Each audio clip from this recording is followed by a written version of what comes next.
Hello everyone, and welcome to the fourth of our Sarah Taub webinar series. My name is Alex Bernardi, and as the NCI Director at HSRI, I will be introducing this webinar on National Core Indicators and Autism Spectrum Disorder, putting the data in context.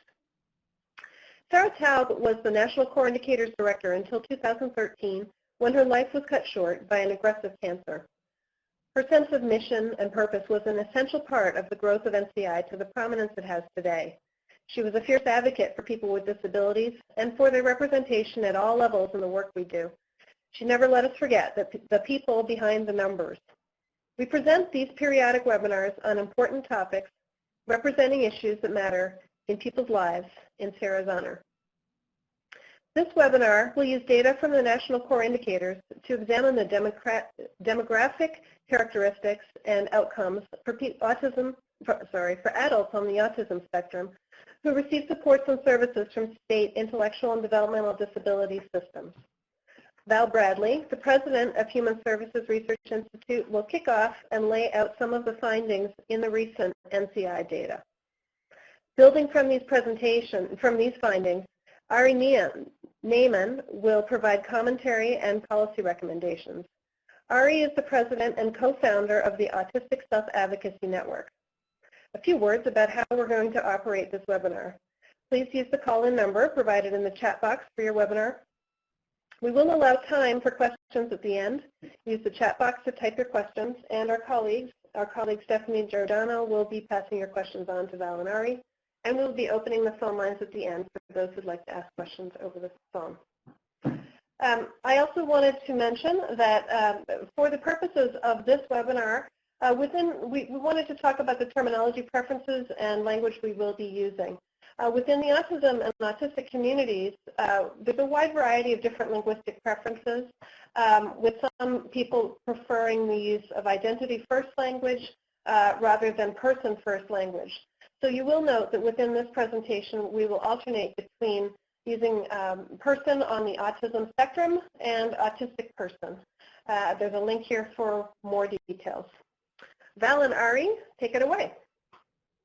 Thanks, Alex. As Alex mentioned, this portion of the webinar will cover NCI data, which will help us illuminate some of the issues facing people receiving services who are on the autism spectrum.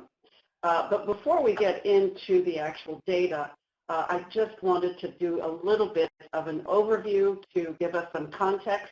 We think this particular topic is very timely, given that many states are beginning to expand their eligibility criteria to include more people with autism. And I think it's a good time to sort of stop and think about how their needs for support may be the same or may differ from traditional groups who have been served by state DD agencies. So what are we going to talk about? First of all, sort of an overview of people on the autistic. What do we know about people with autism on the spectrum? Prevalence, characteristics, services and supports, and something about what we already knew before this NCI data about differential outcomes for people on the spectrum. We'll do a brief overview of National Core Indicators and its history and the nature of the data that we collect. Then we'll go into several bits of data that I think paint a picture of the outcomes that autistic adults experience in our public services. Then Ari will discuss policy recommendations reflecting on some of these findings, and then we hope there will be a discussion following. So what do we know about people with autism? We certainly know prevalence of estimates of autism spectrum disorder are rising. Autistic people represent a higher percentage of the population than we previously thought.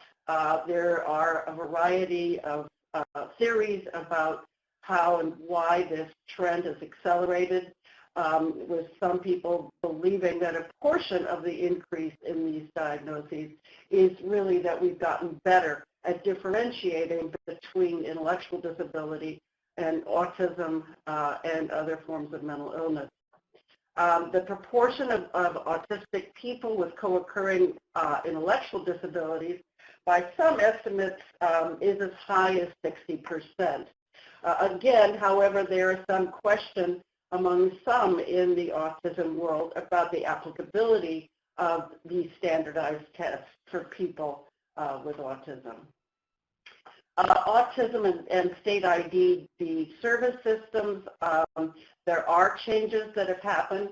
In some states, autistic people have been eligible for public ID services in places like California, which had adopted the DD definition a very long time ago from the federal act. And so there are also people who have a primary diagnosis of intellectual disability, but also a co-occurring autism diagnosis, and who also have functional limitations that met the criteria. More recently, in the last 2, 3, 4 years, a number of states, given the advocacy of the autism community, have begun to adopt so-called autism waivers, some of which cover children, some of which cover adults. However, the number of people enrolled has remained somewhat small.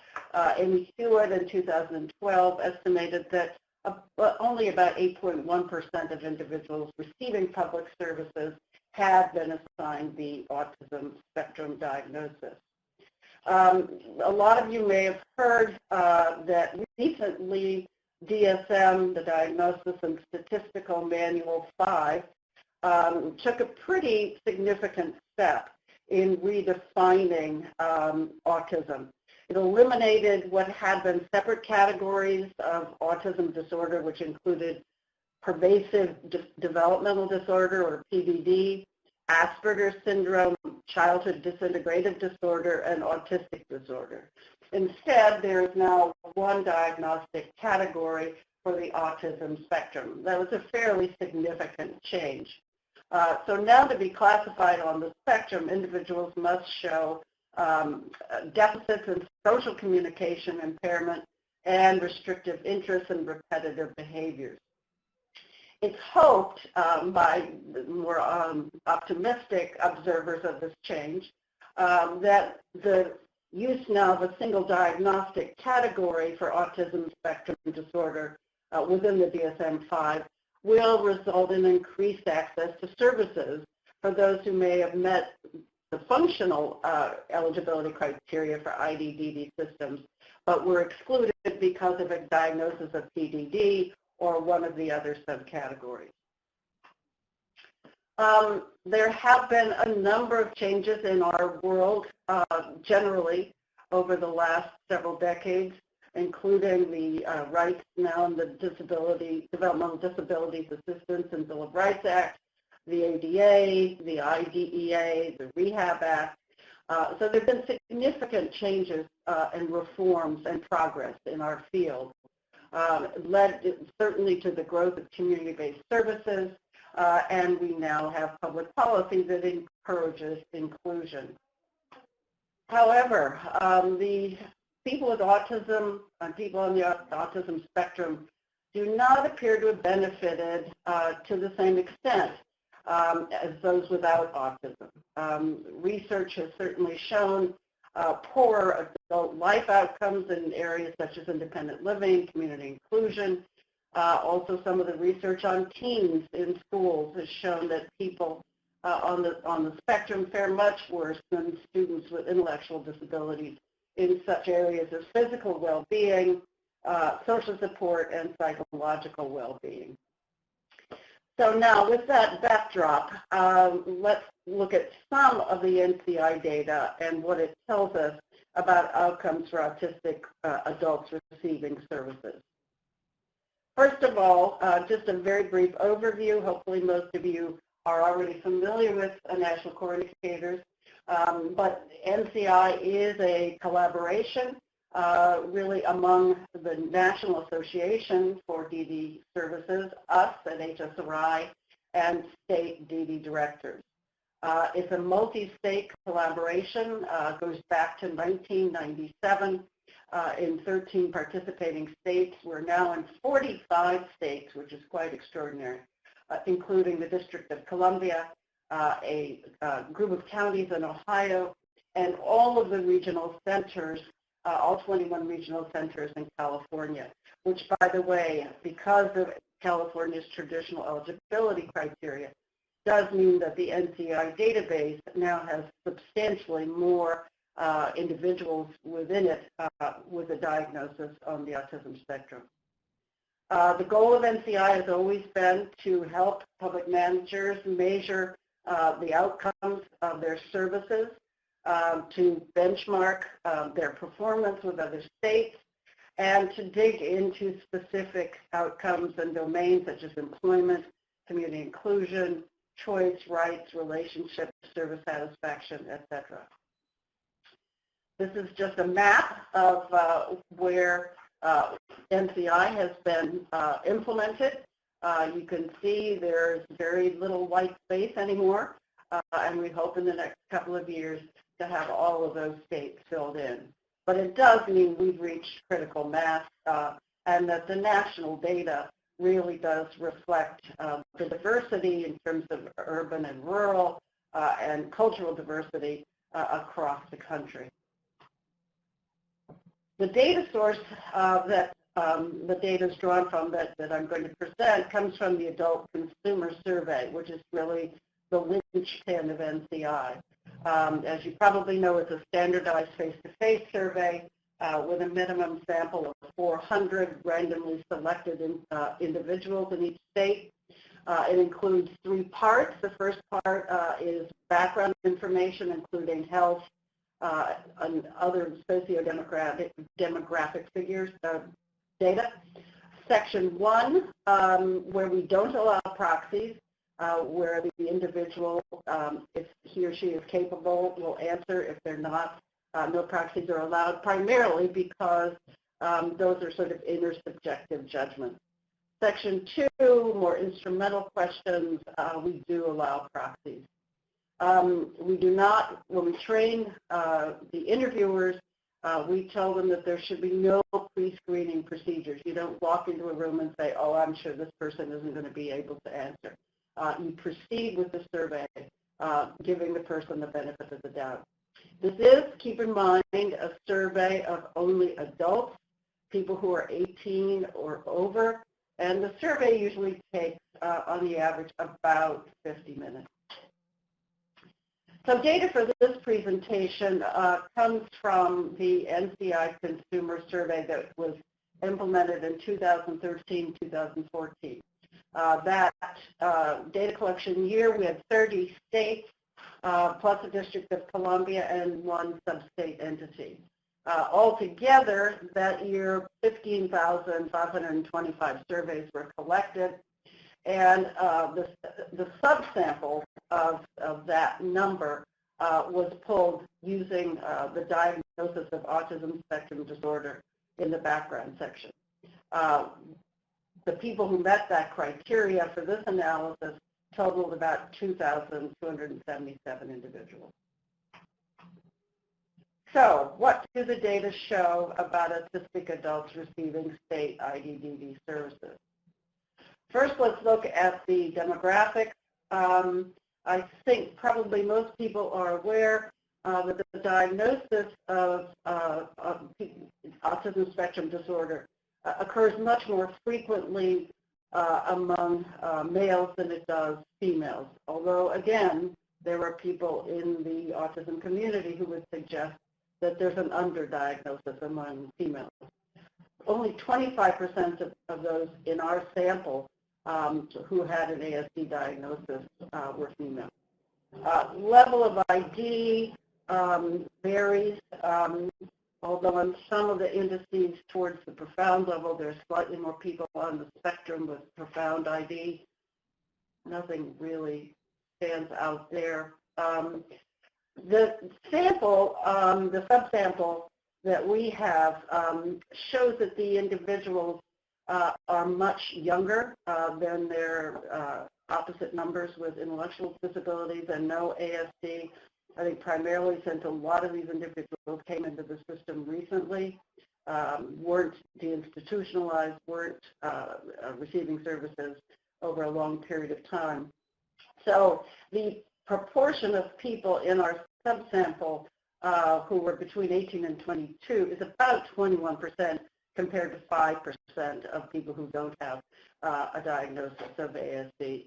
So this, keep in mind as we look at these data, that the individuals that we're focusing on are primarily younger than the other members of the sample.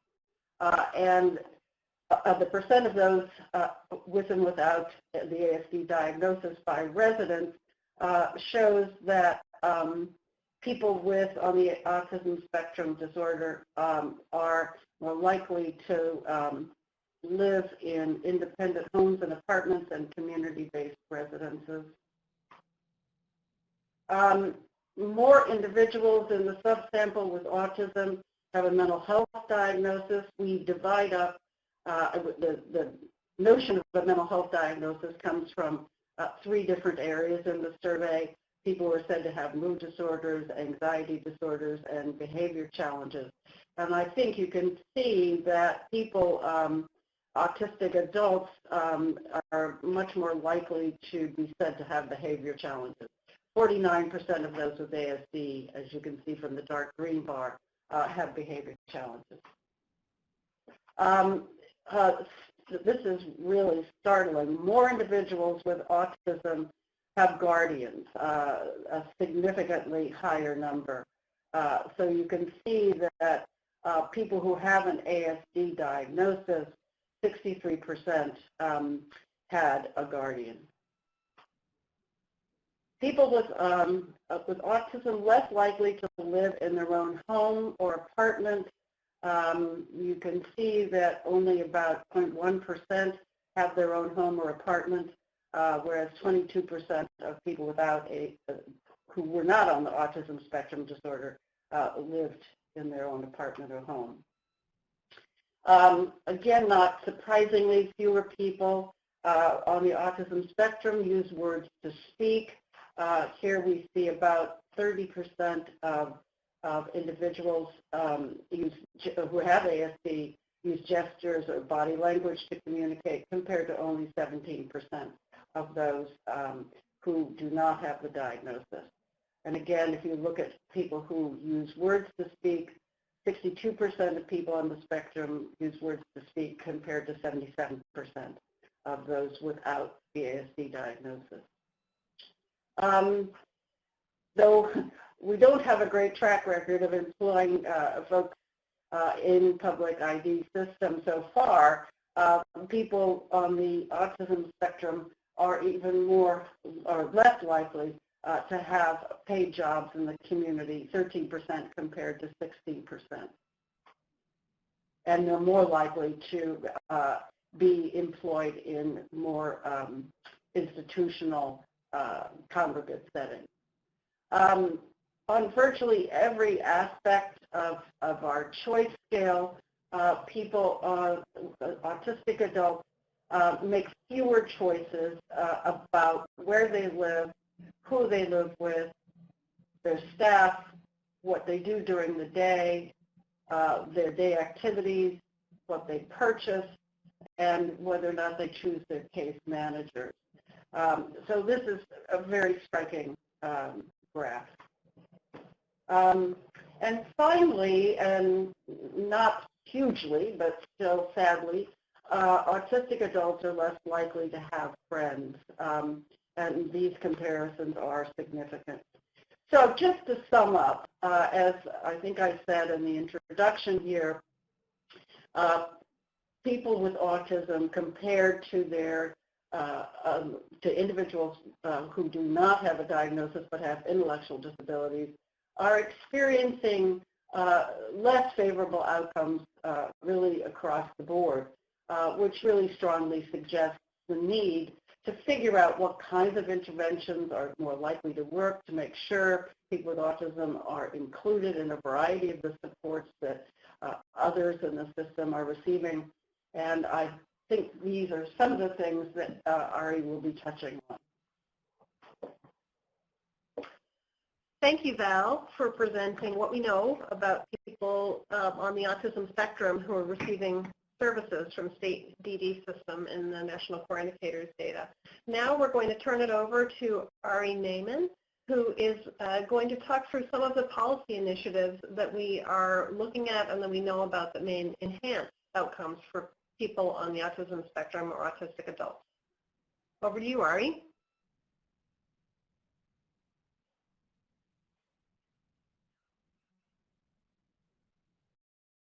Wonderful. Well, we'll move forward. Val, thank you for an excellent presentation, made all the more impressive by virtue of doing it without visual aids. So I'll just jump right into this and talk a little bit about some of the policy implications of the data that you just described. One of the first areas I'd like to spend a little bit of time on is the research agenda with regards to autism. NCI data is one of the most valuable research data sets that we have with regards to developmental disability services writ large.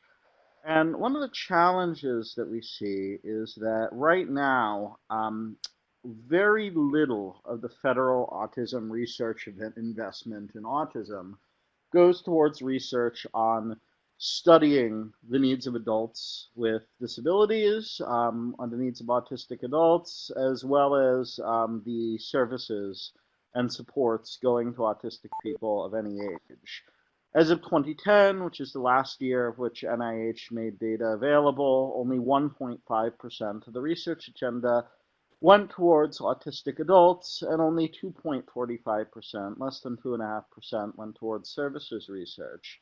The two largest autism research funders privately, the federal government is the largest public funder, NIH is the largest public funder, had in fact even a lower percentage of their research investment going towards adults and services research. And that presents a number of challenges. One of the challenges it presents is that, as Val mentioned earlier, there's a growing body of evidence that suggests that autism is not, in fact, increasing, but rather than an increase in the number of autistic people, we are instead seeing an increase in the diagnosis of autism as a result of identification of a pre-existing population. Data from that comes from a few different sources. Some of it is that we see trend lines changing in other diagnostic categories as we see an increase in autism diagnoses. Some of it is the changing diagnostic criteria for autism.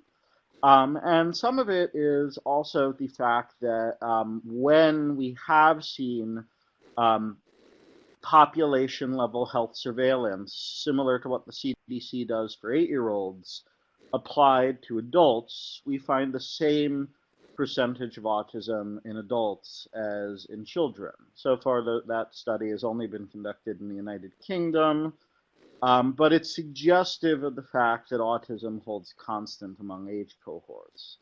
The fact that in the US, relatively little investment has gone towards that kind of research is a problem, not only because it keeps the question open around incidence versus increased prevalence versus increased diagnosis, but more relevantly because if we are in fact seeing an increase in diagnosis rather than an increase in incidence, we have a very large population of people who have had their service needs unmet for a very long time.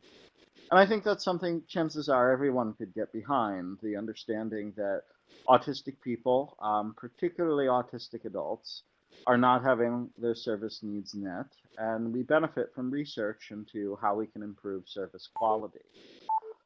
There are a variety of different areas of research which represent promising avenues of exploration, some of which that I think are particularly relevant in the context of Val's discussion of NCI data include research on disparities in access to diagnosis. For example, Val mentioned the significantly larger number of boys than girls, of men than women in the NCI data set who have an autism diagnosis. The data around autistic women and the research around autistic women suggests that while we don't know what the actual ratio of men to women on the autism spectrum is the current data, the current diagnostic ratio may, in fact, be distorted somewhat by the significant underdiagnosis of women and girls. And part of the reason we know that is for the same reason we see significant underdiagnosis of racial and ethnic minority groups and low-income populations. Women and girls, like racial and ethnic minority groups and low-income individuals, are likely to receive a diagnosis later in life. Those that do receive a diagnosis are more likely to have a co-occurring intellectual disability or speech impairment. And what that's indicative of is essentially the idea that we're really only spotting the most obvious cases when it comes to autism in girls. And so again, a more inclusive research agenda might begin to look at how we can be more effective in closing some of those diagnostic disparities. Another area of promise in the research sector is the need for participatory action research models. Participatory action research and its cousin, community-based participatory research, are research models in which autistic people, or whatever population of people who are the target of research, are involved as full partners in the research process, usually with the person from that population participating as a co-principal investigator, a community-based organization, having some level of substantial involvement. ASAN has worked on a variety of participatory action research projects, including some with HSRI, as well as others with other universities and NIH and NIMH projects. But our feeling is, and I think some of the data we've looked at suggests that it may be valuable to increase the allocation of funds to those kinds of more participatory approaches, in that insights can be born from the target population. Those of us on the autism spectrum often have insights as to the nature of autism that are not immediately apparent to non-autistic persons. I want to talk a little bit about the area of long-term services and supports, and I would imagine this is an area of considerable interest to many of our listeners. There is a recognition that there are significant challenges in this area, both in terms of the quality and in terms of the availability of long-term services and supports. First, I'll start by saying that not all autistic people are qualifying for long-term services and supports, and the population that doesn't qualify is by and large not showing up in the NCI data set, since NCI surveys individuals who are in state DD systems. A significant number of autistic adults do not meet an institutional level of care. And the challenge here is that you've got this population that essentially may experience significant functional challenges, may require some form of ongoing support above and beyond that which is typically provided by a state vocational rehabilitation agency, or by an independent living center, or by a school system, but does not qualify for Medicaid home and community-based services, since the HCBS waiver is explicitly structured as an alternative to institutionalization.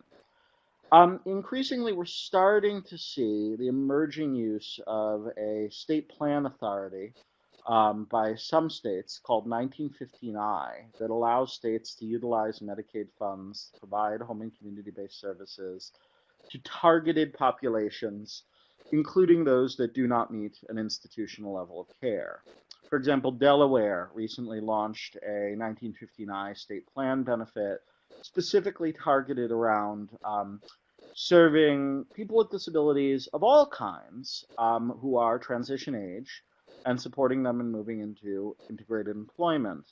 One of the unique things about this Delaware benefit was that it explicitly included autistic adults who do not meet level of care. And that represents something very important. It really ensures that for somebody who isn't going to qualify for DD services, but nonetheless needs more support after leaving school, there is a pathway. And it's our hope other states will adopt these kinds of targeted benefits in the future.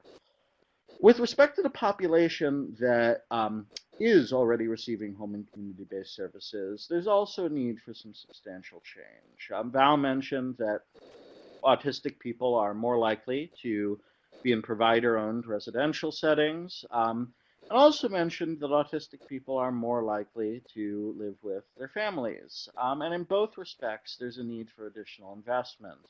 Many states have relatively minimal investments in family support services.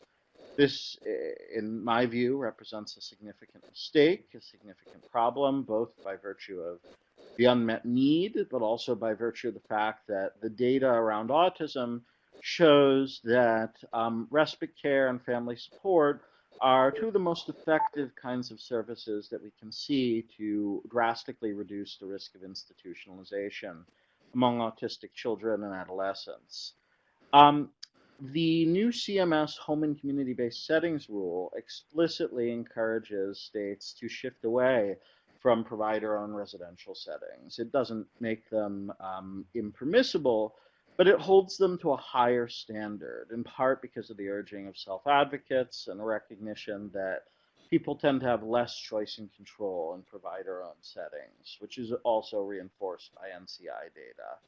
And so we anticipate that the settings rule will encourage some of those shifts, and that autistic people may significantly benefit as a result of that. As mentioned, the settings rule is encouraging shifts in housing models. So what that means is states that have relied heavily on group homes and other congregate models may now be moving towards supported living and shared living models. NCI data enforces that folks have more likelihood to choose their activities, choose what they do during the day, engage in other forms of choices in smaller settings, and in settings in which real estate and service provision are not combined. Now, in order to accomplish that, states need to establish rental subsidies programs to make supported living viable. One of the biggest reasons we have group homes is not because somebody sat down and really decided, boy, doesn't that sound so nice to share staff and share a small building with 6 other people. It's really because of the cost of housing and the fact that Medicaid dollars cannot be utilized for room and board.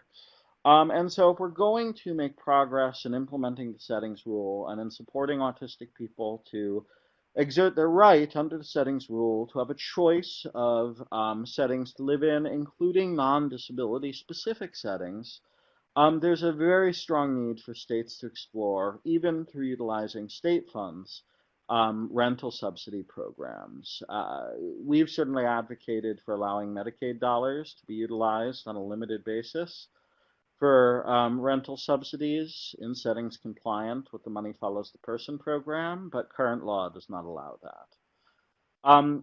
Similarly, one of the reasons why it's concerning that autistic people are more likely to end up in congregate models is that they frequently replicate the dynamics of the institution whereby an individual does not have choice and control over what they do on a day-to-day basis. The word choice is thrown around quite a lot, often by folks who are arguing for very restrictive settings. And I think it's important to recognize that when we talk about choice, we should be talking about it in an ongoing sense.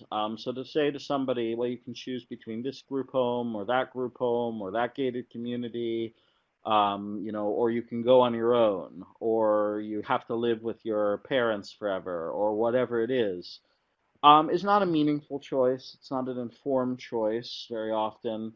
And the key barometer of choice is, do you have the ability to choose who provides you with support, to choose what you do, to choose where you go, to choose where you live, and then continue to maintain that ability on an ongoing basis. Most people don't think of choice as something we do once and then, be done with it. choice is an ongoing and iterative process for everyone, including autistic people and other people with disabilities. So that's something that we in the self-advocacy movement advocate a lot around. In the employment sector, 5 states have or are committing to phasing out sheltered workshops.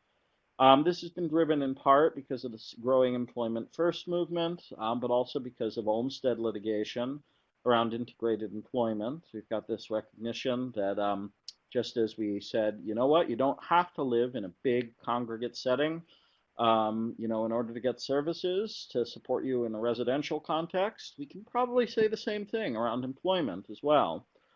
But the reality is that integrated day services are just as critical to the employment discussion as actual employment services.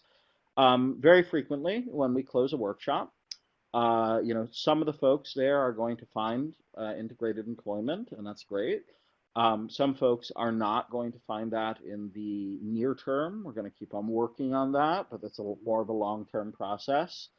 And one of the ways in which we can say honestly and sincerely that closing the workshop is still a good idea, and I believe that it is by having a truly robust set of integrated day services that are more than just saying, okay, we're going to bus you around in a little van, but really give people choice and control, and do not force folks to follow a program-wide or facility-wide schedule, but instead integrate people within the broader community. The real value proposition there is that it's often the case that for someone who is making well below minimum wage, may only be making a few cents an hour, that person may in fact be better off in integrated non-work than in segregated work, particularly because we know that sheltered workshops really do not serve to effectively transition people into integrated work and are often associated with poor long-term outcomes. But even for the population that does end up leaving a sheltered workshop and moving into integrated employment, integrated day services are often very relevant, in large part because you may not be able to find integrated employment for 40 hours a week right away, or for some people ever. And so there's often a desire to ensure that people still have access to, if they want it, structured integrated day services to fill out some of the rest of that time. So if somebody's leaving a sheltered workshop where they were working 7 hours a day and were making a few dollars a day, and moves into an integrated employment setting in which they're then working 2 or 3 hours a day, making more money, but still want support to have something more to do than sit at home for the rest of that time, integrated day becomes very important. There's legislation now pending in the Senate, the Transition to Independence Act, I believe it's S1604, introduced by Senator Grassley, Senator Casey, and Senator Wyden, that would shift funds and incentivize states to shift funds from sheltered work and facility-based day have into integrated employment and integrated day have. Finally, as was mentioned earlier, autistic people are now more likely to be under guardianship or conservatorship. And there's sort of a growing movement to move away from guardianship or conservatorship, in particular to develop additional options so that folks don't default into it if they require some decision-making support. Internationally, this is being driven by Article 12 of the UN Convention on the Rights of People with Disabilities. We don't really believe in international human rights treaties in the United States, so it's not so much driven by Article 12 here. But there's a growing movement towards supported decision-making in the US as well. In fact, on ASAN's website, we just released a comprehensive plain language report on supported decision-making with the very explicit goal of explaining some of the different national models out there to make it easier for states to adopt supported decision-making structures. Texas was the first state to adopt a supported decision-making law. and a number of other states are currently considering doing so. The resource is called The Right to Make Choices, new resource on supported decision making, and we'll make sure it gets included in the list of resources that are sent out with this recording. ASAN has model state legislation on healthcare supported decision making. And in order to really scale supported decision making, one of the things that needs to be done is to work through some of the liability issues so that financial and healthcare providers really feel more comfortable with the model. I'm going to close here, and Val and I will take questions. Thank you so much.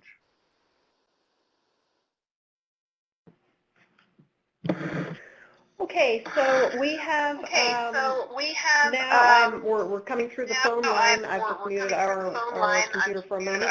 If you have any questions for Ari or Val, go ahead and type it into the chat box. I see that we do have a number of people who are still on the computers, and on their computers. It seems that mostly people are using their computer speakers, so that will work fine.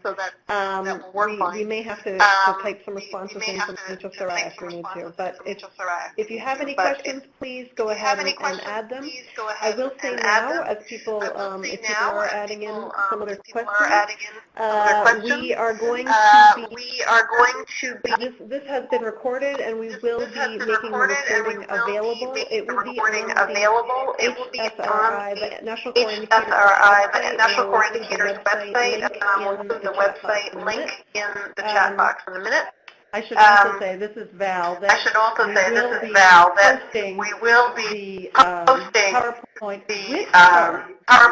with chart on our National Core Indicators.org website under resources, the resources tab, and then presentations, and it will be the ASD webinar PowerPoint. And again, we apologize for the lack of actual data, but that PowerPoint will be available. Go ahead, Al. Okay, I'm seeing from a number of people that we're echoing badly, and I'm not sure whether I think Ari, you probably have your phone muted. I don't know. We will go back onto the telephone line. We'll go back onto the telephone line, onto the computer line in a minute. I think you've got to mute your microphone. You've muted, what you did is, I think you turned off the speakers. You need to remember to mute your microphone as well. I could be mistaken.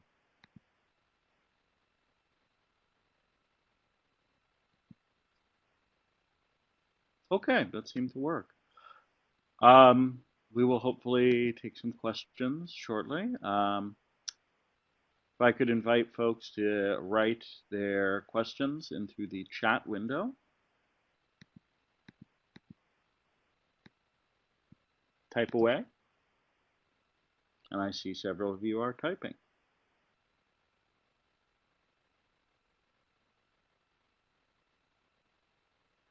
We'll be back to you in just a minute. We're trying to solve the audio problem here.